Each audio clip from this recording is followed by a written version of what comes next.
Halo semuanya, hari ini kita bakal bedah satu teka-teki yang jujur aja cukup membingungkan di dunia investasi. Coba deh bayangin, kita mau gabungin dua hal yang kayaknya bertolak belakang banget. Di satu sisi ada ESG yang isinya tuh banyak banget penilaian subjektif, banyak rasa-rasanya. Di sisi lain, ada investasi pasif yang harusnya jalan kayak robot pakai aturan kaku. Nah loh, gimana caranya? Yuk kita bongkar bareng-bareng.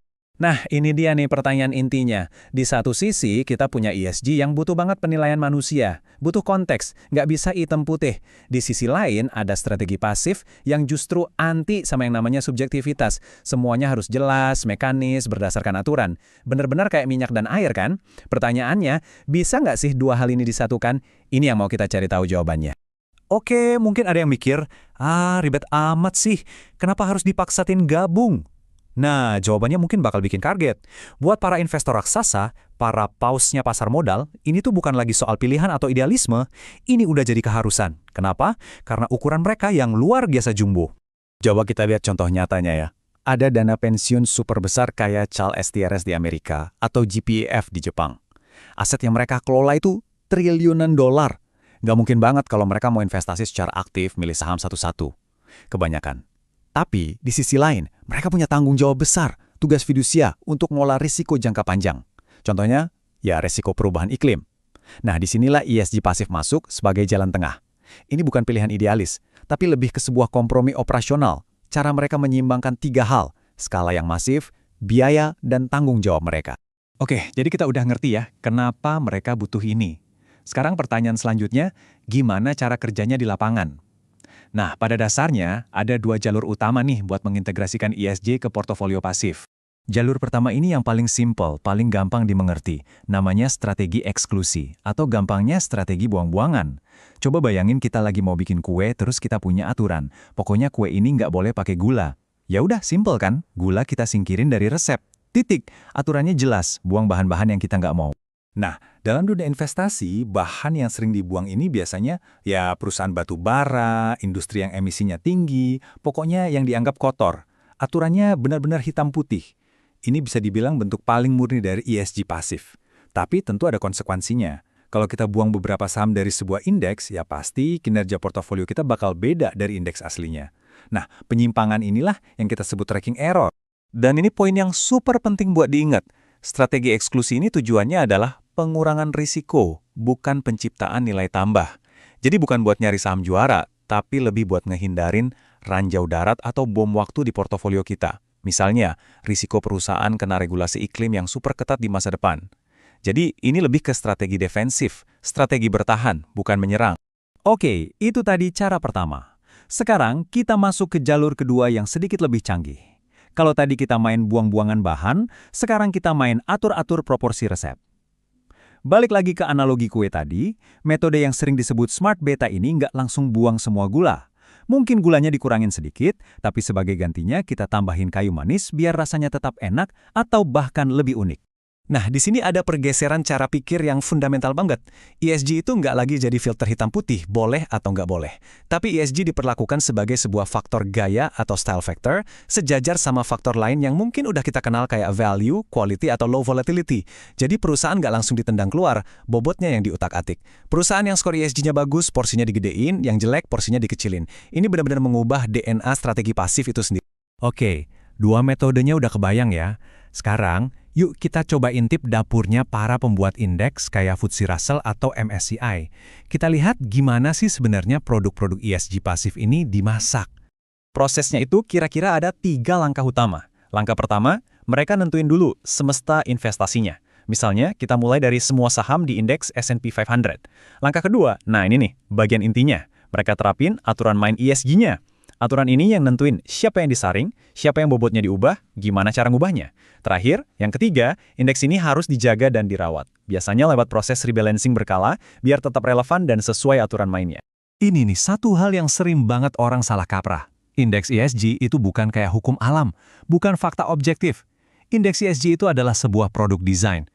Setiap penyedia indeks itu kayak koki yang punya menu sendiri-sendiri. Lihat aja contoh dari FTSE Russell ini. Ada paket yang fokusnya ke iklim, ada paket yang fokusnya ke keberagaman gender, ada juga yang khusus anti batu bara. Jadi, setiap indeks itu sebenarnya adalah sebuah sudut pandang yang udah dikemas. Tapi, tunggu dulu. Di balik semua proses yang kelihatannya sistematis dan rapi ini, ada satu masalah fundamental yang jadi duri dalam daging. Masalahnya terletak di fondasi paling dasarnya, yaitu data ESG itu sendiri. Ternyata, fondasinya nggak sekuat yang kita bayangin. Nah, ini dia biang keroknya. Data ESG itu beda banget sama data keuangan. Kalau laporan keuangan kan ada standarnya, ada aturannya. Kalau data ESG, wah ceritanya lain. Sejarah datanya masih pendek, tiap provider punya resep sendiri buat ngasih skor, dan seringkali data dasarnya itu dari laporan sukarela perusahaan.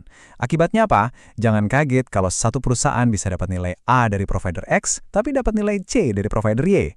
Inilah yang bikin strategi yang katanya pasif dan objektif ini jadi terasa sangat subjektif dan interpretatif. Terus, apa dong dampaknya buat portofolio kita? Apa yang terjadi kalau kita membangun sebuah strategi di atas fondasi data yang, ya bisa dibilang goyang ini?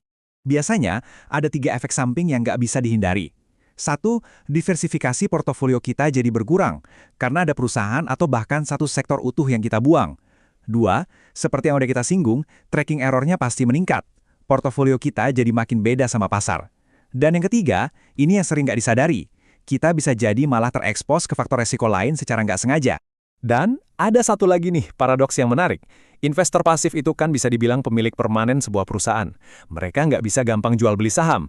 Tapi justru karena mereka nggak bisa ngancem, gue jual nih sahamnya. Kekuatan mereka buat menekan manajemen perusahaan jadi lebih terbatas. Engagement atau keterlibatan mereka seringkali jadi lebih bersifat simbolis.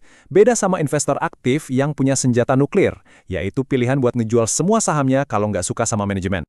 Kan banyak nih yang berharap investasi ESG pasif itu bisa kasih untung lebih sambil ya berbuat baik gitu. Tapi beneran gitu nggak sih kalau lihat datanya? Coba kita lihat bareng-bareng. Pertama, ESG pasif itu ternyata bukan jaminan kinerja bakal unggul. Kenapa? Riset di bidang ini loh masih terbatas banget. Bukti yang ada itu belum konsisten, nunjukin kalau portofolio ESG bisa ngalahin pasar.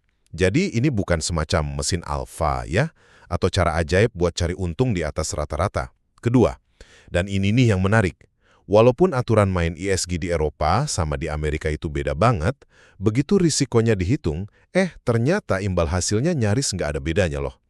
Jadi ya dampaknya ke performa portofolio kita relatif sama aja. Terus, kalau bukan buat ngejar profit, gunanya apa dong investasi ESG pasif ini? Nah, yang terakhir, fungsi utamanya itu justru buat manajemen risiko, bukan buat cari untung. Anggap aja ini kayak alat buat tata kelola risiko, sekaligus biar investasi kita sejalan sama nilai-nilai yang kita pegang. Tujuannya itu bukan milih saham juara, tapi lebih ke nyaring risiko jangka panjang, contohnya kayak risiko transisi iklim, dan nentuin risiko mana sih yang kita siap ambil. Jadi intinya gini, jangan mandang ESG pasif sebagai cara buat cari untung ekstra. Tapi lihat ini sebagai strategi cerdas buat kelola risiko jangka panjang di portofolio Anda. Oke, kita udah jalan cukup jauh ya. Mulai dari kenapa ESG pasif itu ada, gimana metodenya, sampai ke masalah data dan konsekuensinya. Sekarang, waktunya kita rangkum semua kebingungan puzzle ini jadi satu gambaran besar yang jelas. Ini dia poin kunci yang perlu kita bawa pulang. Pertama, lihatlah ESG pasif sebagai alat manajemen risiko, bukan mesin pencetak alfa atau keuntungan lebih. Kedua, riset sampai saat ini menunjukkan nggak ada bukti konsisten kalau strategi ini bisa ngalahin pasar. Imbal hasilnya seringkali mirip-mirip aja sama yang non-ESG.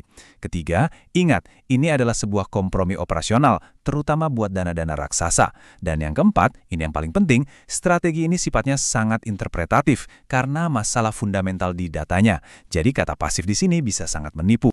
Dan kutipan ini mungkin cara terbaik untuk merangkum semuanya. Pada akhirnya, investasi ESG pasif itu bukan soal milih perusahaan yang lebih baik atau lebih suci. Ini lebih tentang memilih dengan sadar, risiko-risiko apa saja yang mau kita ambil dan risiko apa yang mau kita hindari. Ini tentang memilih medan perang kita sendiri. Oke, sekian dulu pembahasan kita kali ini. Semoga bisa ngasih perspektif baru ya tentang dunia ESG pasif yang ternyata kompleks ini. Kalau ada pertanyaan, atau mungkin ada ide buat topik selanjutnya, jangan ragu buat tulis di kolom komentar ya. Terima kasih banyak udah menyimak, sampai jumpa di lain kesempatan.